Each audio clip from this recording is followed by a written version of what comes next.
Hello, my name's Kieran Sparrowhawk of MyCognition. In the following video, you're going to see how our advisor, Professor John Harrison, talk about cognition itself. He's going to discuss neuroplasticity and then go on from that to discuss what he calls the atoms of cognition and what we would describe as the domains of cognition. And following on that, he'll explore the possibilities of how we can train cognition using cognitive training. I hope you enjoy the presentation. Thank you.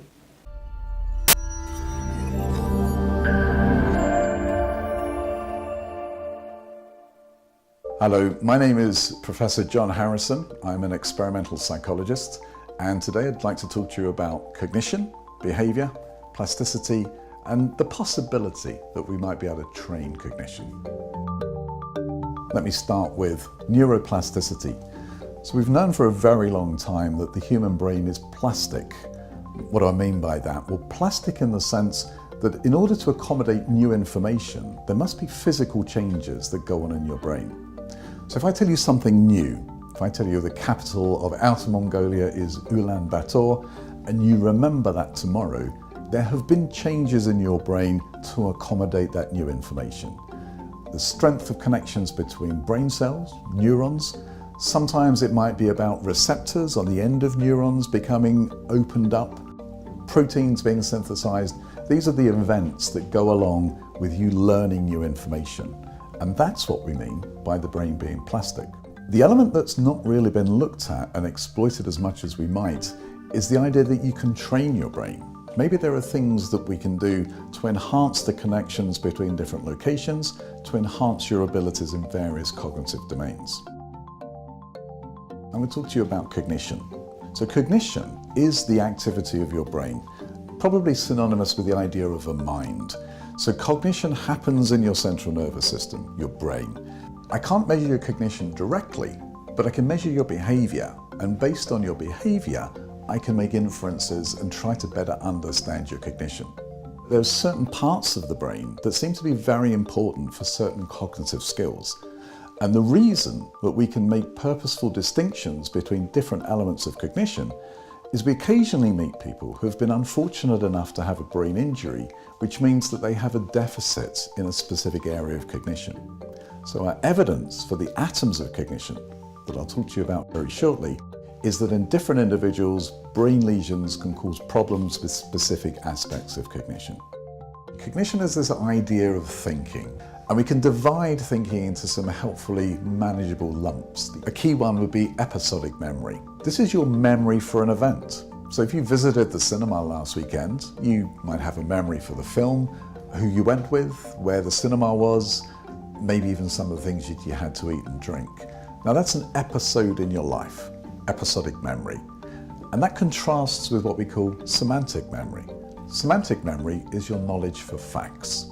So if I ask you the capital of France and you tell me that it's Paris, you probably can't tell me the first occasion where you learnt that information. So it's not an episode for you, it's part of your semantic memory, things that you know about the world.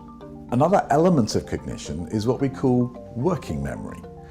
But it's not really a form of memory. Memory implies that there's something you're trying to remember from past events. Working memory is really the term that we use to describe the space in your cognition where you solve problems. Let's think of an example of that. So if I ask you to take 7 away from 100 and keep going, what do you have to do to achieve that? Well, you have to retrieve from your semantic memory the idea of 100, the concept of 100, and your concept of 7, and your concept of subtraction. And then you can use that information in your working memory to subtract 7 from 100 and progressively tell me the product from each subtraction. So working memory is that element of your cognition where you solve problems. Another facet of cognition is really an umbrella term that we'll call executive function. Now this is a number of different elements to your cognition, but the things that we usually think about in this context of executive function would be your ability to plan ahead, to develop a strategy. To think outside the box, you really have to have elements of your executive function intact and working. There are some other elements to executive function. So one of the things that we can do is inhibit something that we'd really like to do. imagine you're in traffic and you get cut up by another driver. You might want to shake your fist, you might even want to curse at them, but having the capacity to inhibit that behavior is an element of executive function. So executive function, it's an umbrella term, really means lots of different areas of cognition, but in common would be planning, organization, strategy, and the ability to inhibit a very potent response that you might like to make. And we also have the idea of psychomotor speed, how quickly you can respond to an event in your environment. So we would test this in a laboratory by showing you an image on a screen, and then you'd press a button to show that you detected that and made a response as quickly as possible. So psychomotor speed, another facet of cognition that we think is very, very important. It could be seen as a behavior, we're just measuring how quickly you do things, but I think we have an idea that your cognition is really two things: how accurate you are, how efficiently you deal with information, but also how quickly you can get to an answer. So those two facets, accuracy and speed, are the two things that psychologists are most interested in. And almost every test, every cognition test we have, focuses on either measuring accuracy or speed. Psychologists very rarely measure other things in the context of cognition. So far we've thought about episodic memory, your ability to remember an event, and I've made a distinction between episodic memory and semantic memory.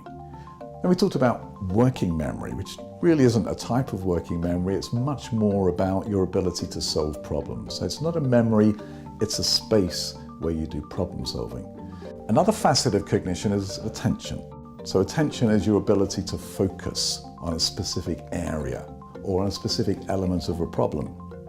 Or if you're in a busy room, for example, maybe you're at a party and you hear your name, that can capture your attention. So we have this experience of attention being captured as well as being devoted to certain elements of your cognitive problem solving. Psychomotor speed would be the speed with which you respond to important events in your environment, either a dangerous event or an event that's holding you in preparation to do a new behavior. So these are the big areas of cognition. There are other things: praxis, your ability to manipulate objects; language, which is probably the output of all those other areas of cognition put together. But the big five would be episodic memory, executive function, psychomotor speed, working memory, and attention. So I've mentioned the possibility that it may be a potential for the brain that we can train cognition. And one way in which you might think about that is in the context of that atom episodic memory. So a very potent technique, it's been around for at least 2,500 years and probably longer, is to try to enrich your memory by making it imageable, so visual elements to something you need to remember. And the example I always use when I go to schools is to say, here's a list of words: elephant, snowball, ukulele, scarf, skates.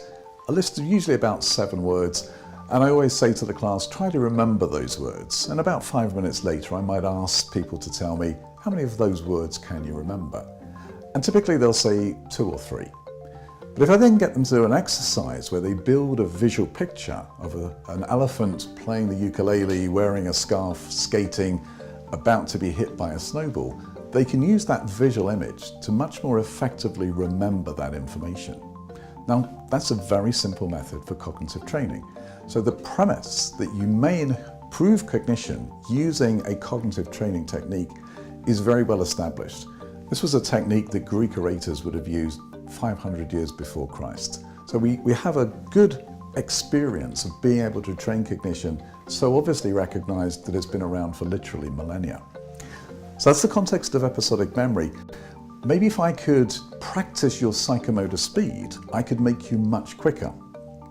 Lots of people have heard about the learning curve. So they'll say there's a very steep learning curve on this task. And your speed of response in the context of psychomotor speed is a very good example of a steep learning curve. So if I gave you a task where you had to press a button on your computer every time you saw a light come on, to begin with you'd be quite slow. But after a few trials, typically about 10 or 12 trials, you'd show your speed of response reducing very substantially. And there'd come a point where extra practice brings you a little bit of an improvement, but you're essentially at a plateau. So the learning curve in reaction time happens quite quickly. So with episodic memory, there are clear techniques. With psychomotor speed, the same. If I can train you to pay attention, so if I can encourage you to learn to better attend to a certain location, I can train your attention. So getting you to focus on a location where an event is about to occur, if I can improve your capacity to sustain your attention, I can potentially train that area of your cognition as well. So let's just recap on some of what's been discussed. So the brain is where cognition happens. And I can't measure cognition directly, but I can measure your behavior, and that allows me to make inferences about your cognition. The brain is plastic. Learning new information, learning new strategies means that there are changes in your brain that accommodate that new approach and that new information. Cognition can be divided helpfully into different aspects, the so-called atoms of cognition. Working memory, executive function, episodic memory, attention, and potentially psychomotor speed really account for the 5 principal domains of cognition in the human cognition system.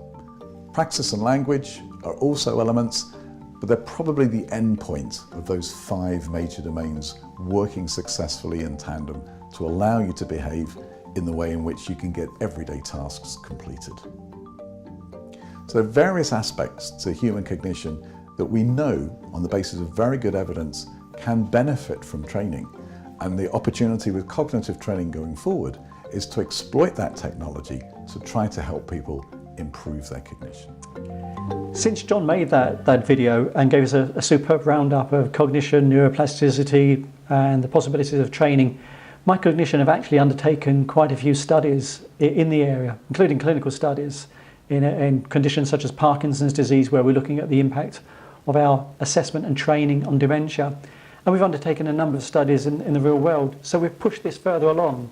And all of the aspects that John spoke to within his discussion, they apply to the elderly as well as any other age group that we're looking at. So this is something that we believe will really help the elderly. That's why we're pushing this forward as this proposal to working with the NHS. Thanks for your attention. Hope you enjoyed it. And again, if you have any questions, please get back to us. Thank you.